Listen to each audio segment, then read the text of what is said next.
Sziasztok, üdvözlök mindenkit! Mivel a hátmasszázs a leggyakrabban kért és alkalmazott kezelési forma a masszázs témakörén belül, ezért döntöttem úgy, hogy ezt fogom bemutatni ebben a videóban némi magyarázat mellett. Nem oktatóanyagnak szállom, ez pont arra lesz elég, amire egy laikusnak szüksége van, de először egy kis elmélet. A keleti masszázsokkal ellentétben itt nem a meridiánvonalak és az energia csakrák lesznek célkeresztben, hanem az izomzat és a lágyszövetek. Ennek megfelelően kifejezetten nyugati, vagyis svéd masszást kell alkalmazni, ami konkrétan 39 masszázsfogásból áll. Ebből a 39 masszázsfogásból állítja össze minden egyes masszőr a saját kis repertoárját, és egyébként csak a töredékét használjuk a teljes készletnek. És azt is a masszőr érzi, hogy mikor ért el munkájával a kívánt hatást. Jól hangzik az, hogy 20 perces masszázs, meg 40 perces masszázs, meg ilyesmi. Csak éppen semmi értelme. Tök hülyeség 40 percig dögönyözni valakit, hogyha egyszer 15 perc alatt elértük a kívánt eredményt. De nem is erről van szó.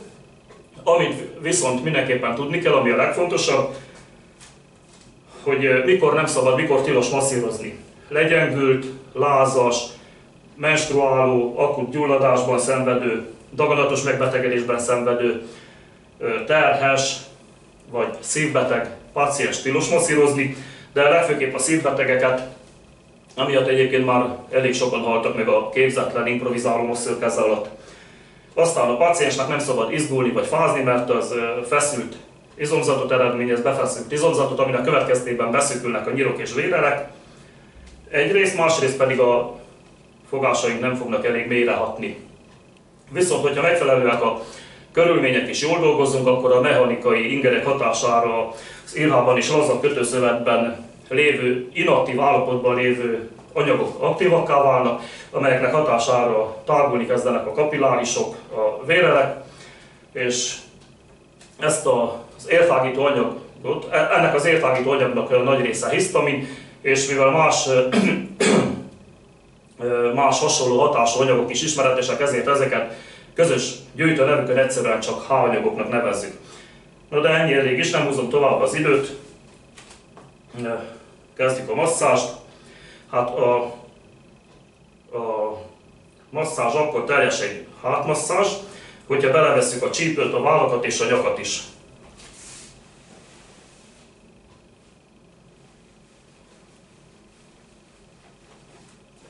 Jó.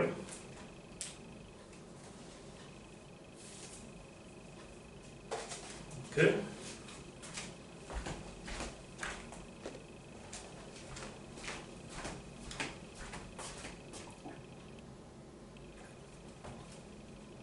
Az olajat soha nem közvetlenül a testre visszük, hanem a tenyerünkbe, aztán simítófogásokkal kezdünk.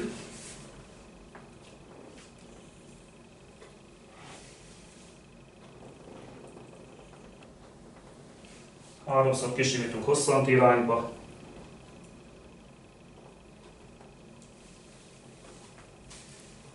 Majd háromszor végigmegyünk a háton haránt irányban.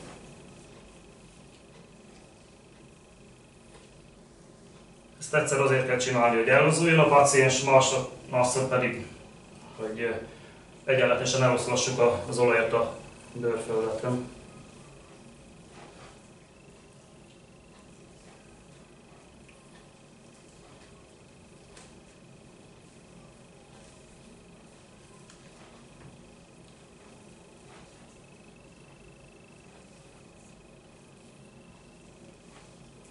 Nem kell túl erősen, a masszázsal fájdalmat okozni szigorúan tilos.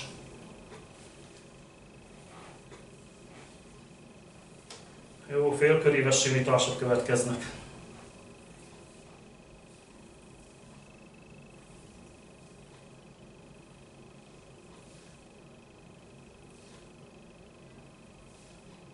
Közben a csukjás izomzaton végezhetünk erősebb simítófogásokat is.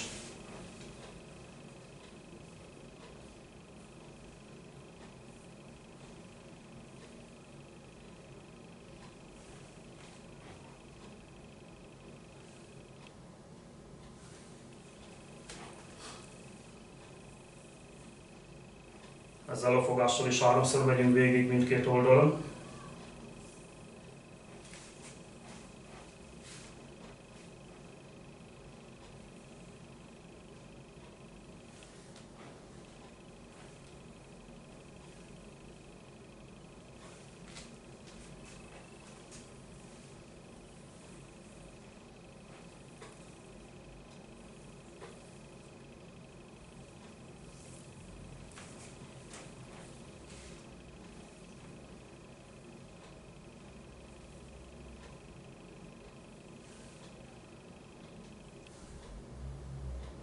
Jó, miután végigmentünk háromszor mindkét oldalon ezzel a 3 simítófogással, utána újra hosszanti simítással,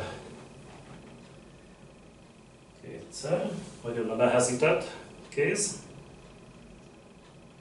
Ezzel kifejezetten a gerinc melletti izomzatot masszírozzuk, újbeggyel erősebb nyomást gyakorolva, közben a keresztcsont fölött is masszírozunk. Így.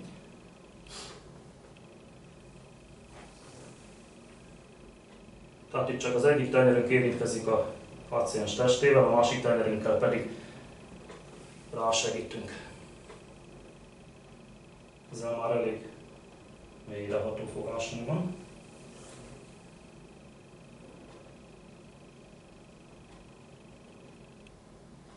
Ezzel is ugyanúgy 3-szor megyünk végig.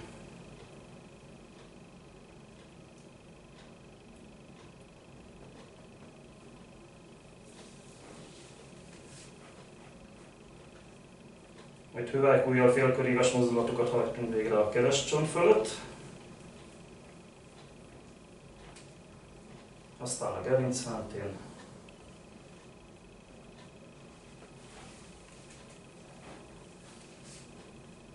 Még egyszer.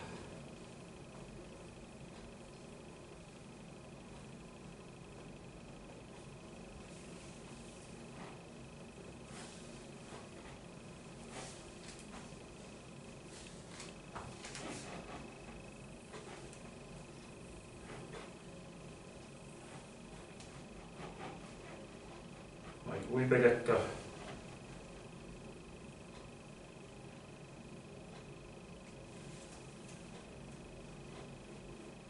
Ezekkel kétszer megyünk végig mindkét oldalon.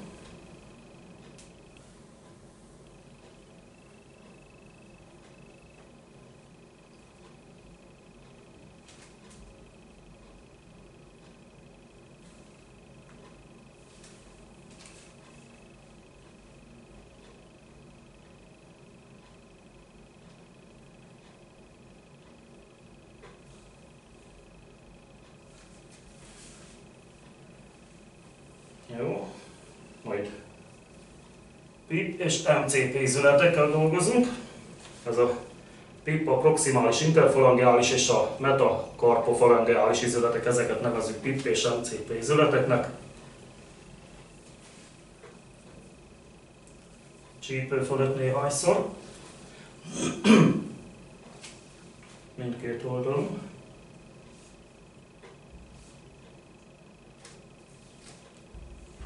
Majd a gerinc mentén.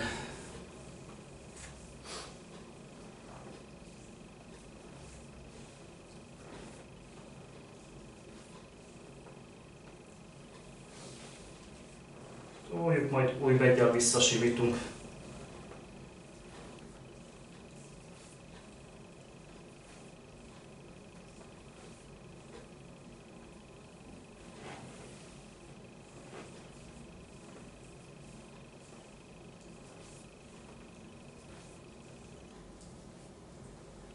A csukjásizmokra és vissza. Majd újra kisimítunk egészen ki a vállakra, vissza a nyakra, át a csukjásizmokon és le a gerinc mentén a csípőig. Ami fontos, mindig a szív irányába dolgozunk. Tehát, hogyha teljes testmasszázsról van szó, akkor úgy kezdjük, hogy jobb láb, és így fölfelé. Mindig a szívtől a legtávolabbi ponton. Fejtől pedig lefele masszírozunk.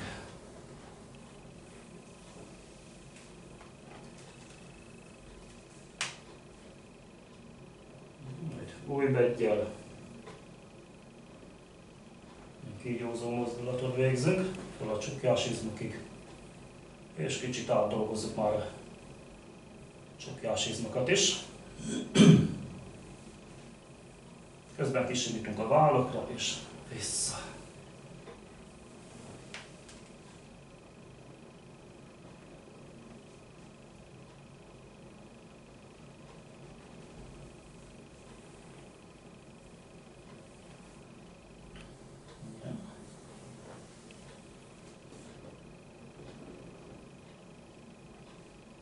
már mehet jó erősen. De közben fel lehet hívni rá nyugodtan a páciens figyelmét, hogy szólhat, hogyha úgy érzi, hogy túl erős a masszázs, mert ahogy az előbb mondtam, vagyis az elején mondtam, szigorúan tilos fájdalmat okozni.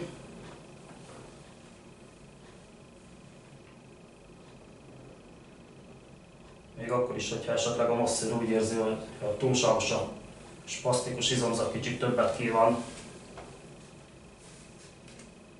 Na, kicsit megdolgozzuk a csukjás izmokat és a lopocka belső és felső elementén található izmokat és ilokat.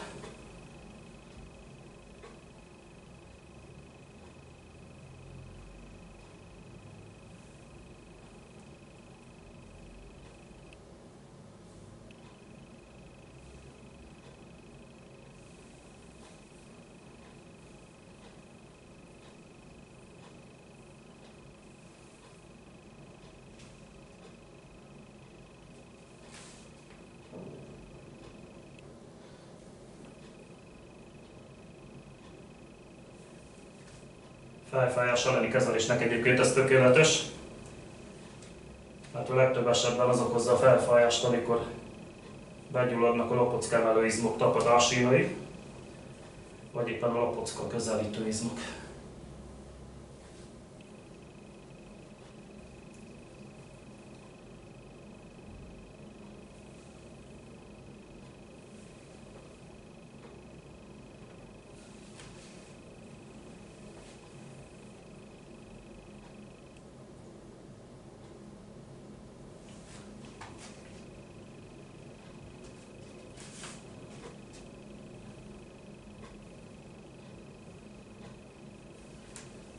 Jó, kisimítunk kétszer.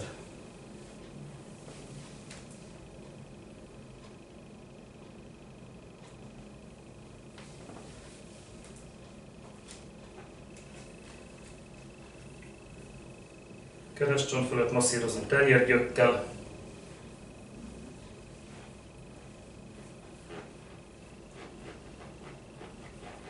És a lumbalis szakasz fölött.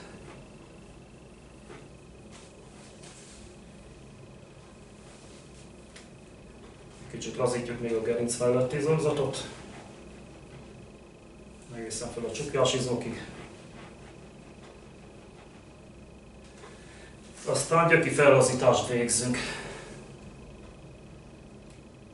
Ez úgy néz ki, hogy bal kézzel kitapintjuk a gerinc tövis nyúlvány sorát. Minden csigolyának van hátul egy tövis nyúlványa, a processus spinosus, és ezek szép sorban helyezkednek el ugye egymás mellett, és ezeknek a töve felé irányuló masszázs végzünk úgy, hogy bal kézzel kísérjük, jobbal pedig jó mélyre nyúlunk ennek az úgynevezett kis kerítésnek a tövéig, hogy az esetleges kilépő ideggyöki, hát a kilépő ideggyököknél a komprimációkat, az esetleges komprimációkat valamennyire oldjuk.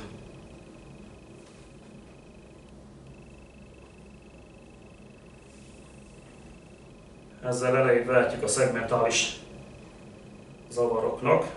Ez alatt azt értem, hogy a gerinc csigolyák közötti lyukakon kilépő ideggyökök szegmentálisan hálózzák be az egész testünket, és egy kilépő ideggyökhöz tartozik egy izomcsoport és egy belső szerv. Ezek közös ideggyökön vannak, és hogyha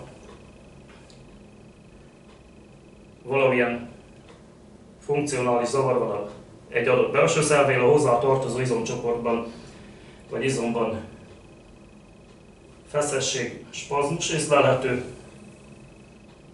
de ez fordítva is igaz, hogy a feszes, spasztikus izom a hozzá tartozó belső szervben működési rendellenességet idézhet elő.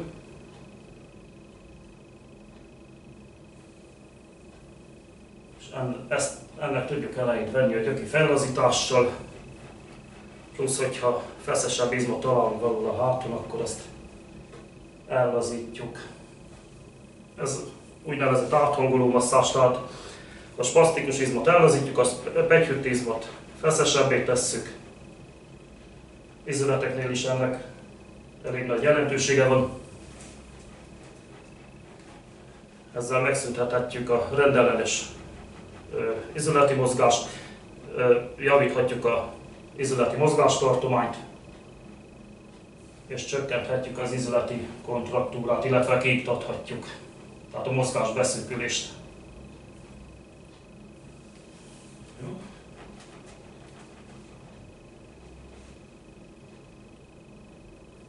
Oké. Csukjás izmokat még ott dolgozzuk.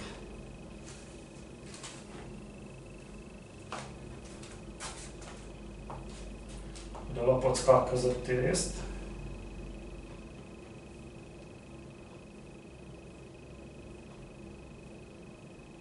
Körkörös mozdulatokkal a gerinctől kifeleható nyomással, húzással. Így. Csak óvatosan, ahogy mondtam, fájdalmat ne okozzunk vele.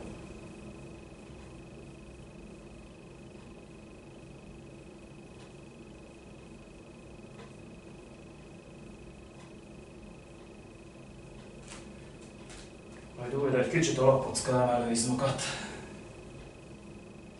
Pontosabban a hozzájuk tartozó tapadó inakat, tapadási inakat.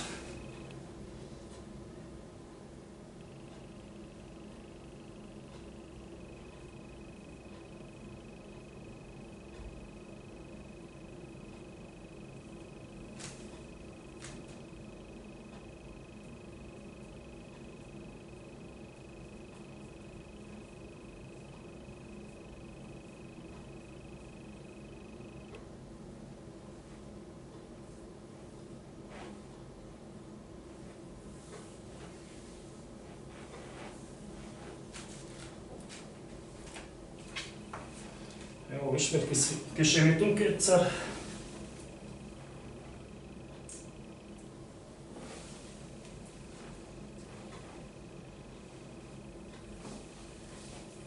Jó, azután a csípőt masszírozzuk.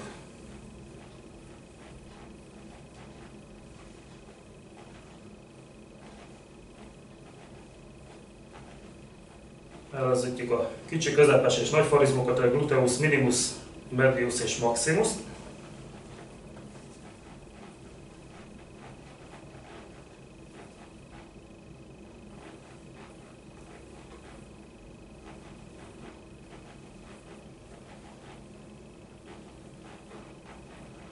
Majd ezután kitapintjuk itt a combnyakat. A combnyak és a csípőcsont között félúton 45 fokos szögben lefelé masszírozva, pont merőleges hatást fogunk gyakorolni a combnyakra. Pontosabban nem a combnyakat tapintjuk itt ki, hanem a csípőcsontot és a nagytombort a combcsont szögletén. Így fogunk 45 fokos szögben, ahogy az előbb mondtam, nyomást gyakorolni a combnyakra. Pontosabban azt körülölelő 3 énszalagra, amelyek helyén tartják a combfejet az acetobulumban, tehát az izületi vápában. Így.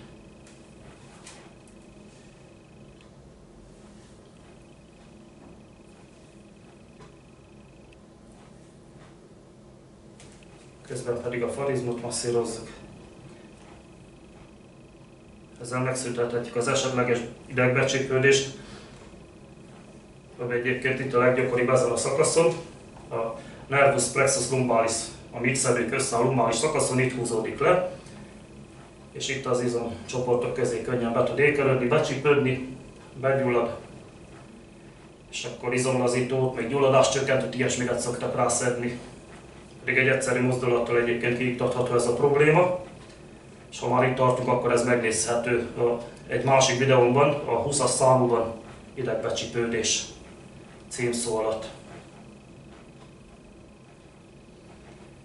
Jó. Tehát a csípőcsont és a nagytombor között félúton kettőt kitapintjuk, és akkor félúton 45 fokos szögben lefele masszírozzunk, merőlegesen a combnyakra, és az azt körülölelő 3 énszalagra. Jó, oké. És ugyanezt megcsináljuk a másik oldalon is. Amit most nem láttok, de hát az előbb szerintem látni lehetett.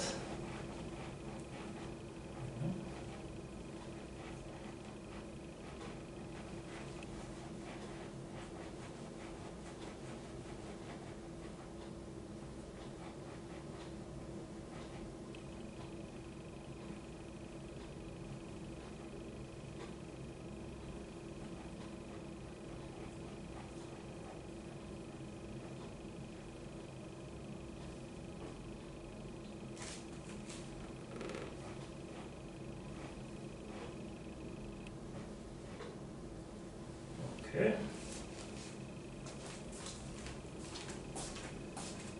Hogyha oldalt váltunk masszázs közben, soha nem szakítjuk meg a kontaktust, az egyik tenyerünk mindig legyen a paciens hátán, vállán. És még kisimítunk párszor.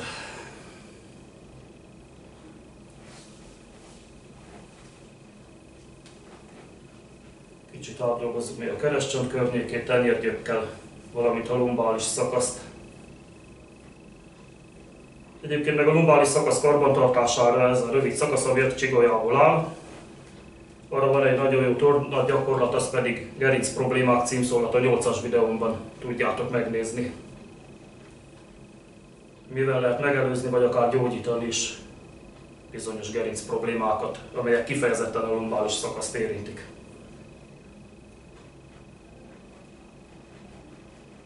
Gerincünk legkényesebb területe egyébként.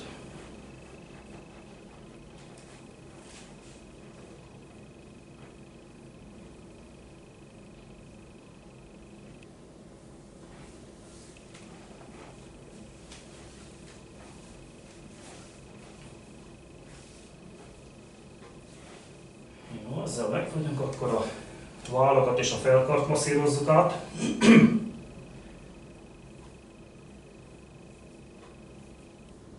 A delta és a felkarizmokat. Az izületek masszírozásánál érvényesíteni tudunk egyfajta konszenzuális hatást, ami egy ilyen szimmetria jelenség. Ez alatt azt értem, hogyha mondjuk a bal vállat masszírozzuk, akkor az a perifériás idegrendszeri összekötetéseknek hála hatással van a jobb vállra és a bal csípőre. Vagy ha mondjuk a jobb könyököt masszírozzuk, az hatással lesz a jobb térdre, vagy a bal könyökre. Illetve nem vagy, hanem erre és arra is. Ezeknek főleg akkor van jelentősége, ha valaki félig meddig gipszbe van pakolva, és ugye nem férünk hozzá az izületeihez.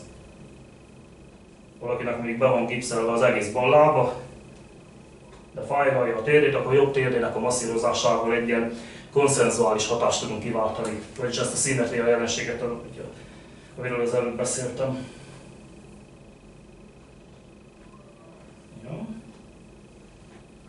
Felkar és a váll masszázsával összekötjük ugyancsak a trapézizmok masszázsát.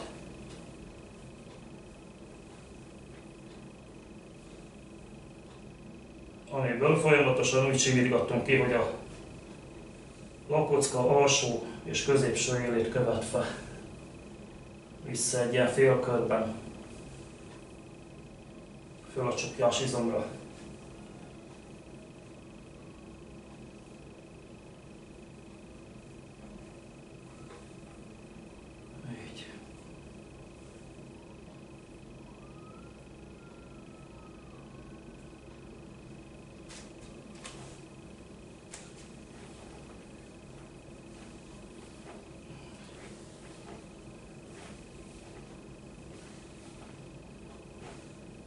És ugye ezt elvégezzük a másik oldalon. És ahogy mondtam, nem vesszük el a tenyerünket a páciens testéről.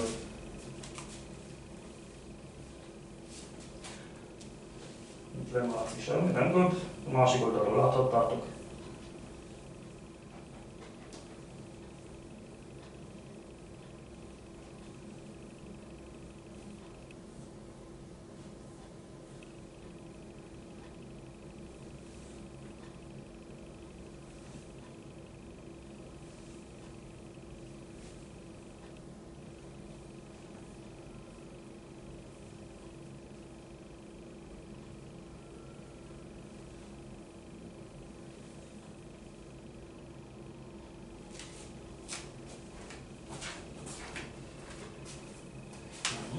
Ismét kisimítunk egy párszor.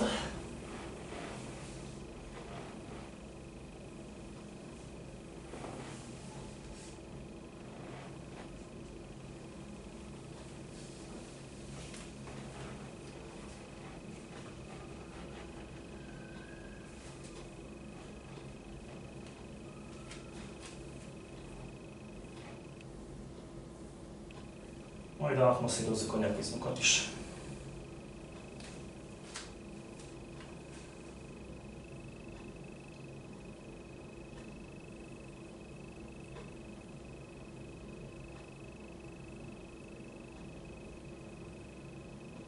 Először átmasszírozzuk a féltövises és a szívizmokat.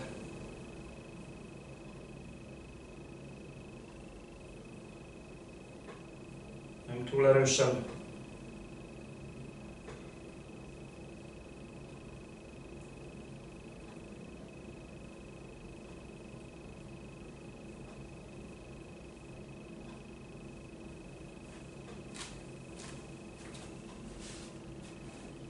Majd a nyak két oldalán található egy fejbicentő izmot, a sternocleidomastoideus. Nagyon szép neve van.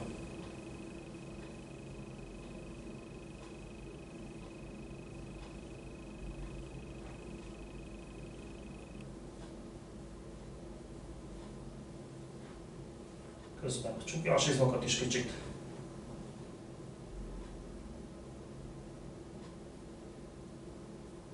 Közben kicsit húzzuk a koponyát, és végül a nyakszírt izmot, ami a hajas fejbőr határán található a koponyán.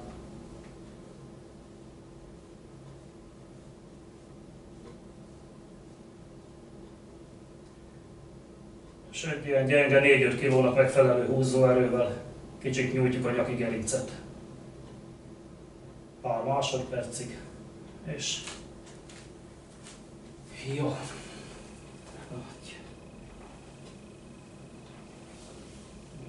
Majd kisimítunk 2-3-szor.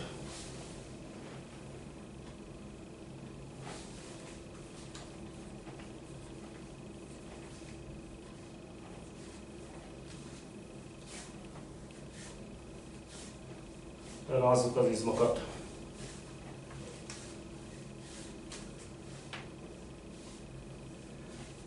Aztán a háti, vagyis torakális szakasz fölött kézzel ütögetünk. Ezzel némiképp észresztérítjük a túlságosan elrazult izmokat. Tonizáljuk őket. A csukjás izmokon pedig új vegyel ütögetünk.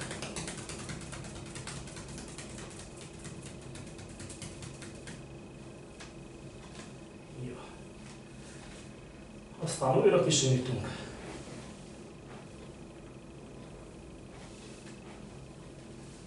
És meg is vagyunk. Ilyenkor közölhetjük a pacienssel, hogy nyugodtan maradjon még fekve egy kicsit, mert általában elszédülnek. Ilyenkor ugye leesik a vérnyomás. És meg is vagyunk. Nálam ennyi egy hátmasszázs. Köszönöm a figyelmet. Szevasztok!